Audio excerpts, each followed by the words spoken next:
बिस्मिल्लाहिर्रहमानिर्रहीम। अस्सलामु अलैकुम। सिलसिला सूरतों के फ़वाइद, सूरत अल-ज़ुख़्रफ़ पढ़ने के फ़ायदे। सूरत अल-ज़ुख़्रफ़ मक्की सूरत है। इसकी 89 आयात और 7 रुकू हैं और ये तरतीब के एतबार से 43 नंबर की सूरत है और ये कुरान पाक के 25वें पारे के अंदर मौजूद है।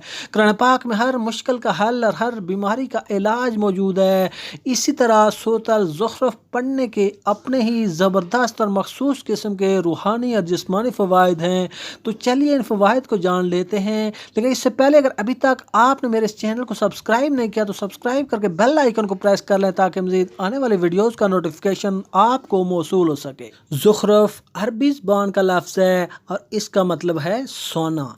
जहाँ तक इसके फ़ज़ाइल और फ़वाइद का तल्लुक़ है तो इसका एक फ़ायदा यह है कि अगर कोई शख्स किसी मकसद में कामयाबी हासिल करना चाहता हो, कोई इसकी दिली मुराद हो जो कि दिली मुराद उसकी पूरी न हो रही हो, कोई दिल की तमन्ना, दिल की ऐसी आरज़ू, दिल की कोई छुपी मुराद हो जो कि पूरी न हो रही हो, तो इसके लिए इस वजीफ़े में बहुत ज़्यादा तासीर है।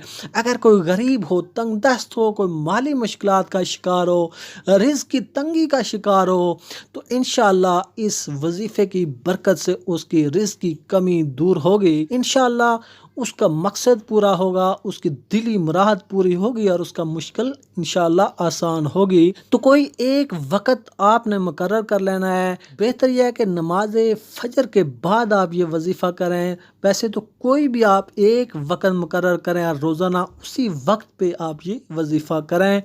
तो वजीफ़ा इस तरीके से करना है कि सूरह अल-ज़ुख़्रफ़ को बाद नमाज फ़जर 8 मरतबा बावुज़ू आप सूरह अल-ज़ुख़्रफ़ पढ़ें और उस वक़्त तक पढ़ते रहें जब तक कि आपकी वो दिली मुराद पूरी नहीं होती। इसका एक और फ़ायदा ये है कि अगर किसी शख्स को कोई सख्त मुश्किल दरपेश हो तो इस सूरत को आप 3 मरतबा पढ़ें तो इंशाअल्लाह गैब से अल्लाह पाक आपकी मदद फरमाएंगे, आपकी मुराद पूरी होगी और वो मुश्किल आपकी आसान होगी। तो ये थे सूरह अल-ज़ुख़्रफ़ पढ़ने के फ़ायदे। उम्मीद है आपको वीडियो बहुत पसंद आई होगी। मिलते हैं अगली वीडियो के साथ। अल्लाह हाफ़िज़।